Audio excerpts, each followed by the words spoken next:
સુરતભરમાં police દ્વારા medical વિક્રેતાઓને ત્યાં અચાનક તપાસની કામગીરી કરાઈ હતી। ડોક્ટરની પ્રિસ્ક્રિપ્શન વગર સિરપ અને તેમાં પણ ખાસ કરીને નશાકારક સિરપ વેચનાર મેડિકલ સ્ટોરના માલિકોમાં પોલીસોની તપાસ થઈ ફફડાટ વ્યાપી ગયો હતો।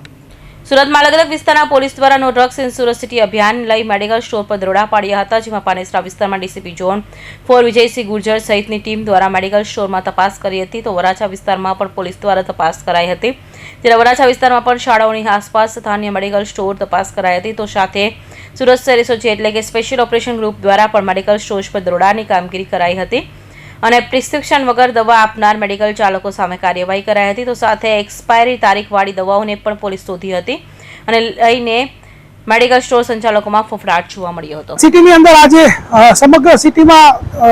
તમામ પોલીસ સ્ટેશનોમાં ઝોન વાઇઝ ટીમો બનાવીને મેડિકલ જે સ્ટોર છે કે જેઓ કોડિન અને જે પ્રતિબંધિત દવાઓ છે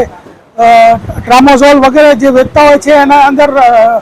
તમામ જગ્યાએ સરપ્રાઇઝ ચેકિંગની કાર્યવાહી હાથ ધરવામાં આવેલી છે અને એક મેસેજ છે તમામ મેડિકલ સ્ટોરવાળા કે જો તમે કોઈ પ્રતિબંધિત ચીજવસ્તુઓ વેચશો અથવા તો તમે એનો વધારાનો જથ્થો લાવીને વેચશો તો તમારા વિરુદ્ધમાં એનડીપીએસ એક્ટની કાર્યવાહી કરવામાં આવશે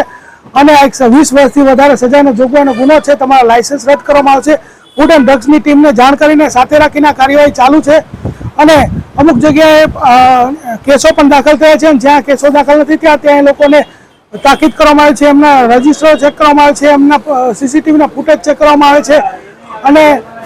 આ એમને એક મેસેજ છે કે ભાઈ તમે આવી પ્રતિબંધિત વસ્તુઓ જે છે એના માટે જે સરકારશ્રીએ નિયમો બનાવેલા છે એના આધીન જ કામ કરવાનું, જો કોઈ આમાં ભંગ કરશે તો એના ઉપર સખતમાં સખત પગલાં ભરવામાં આવશે।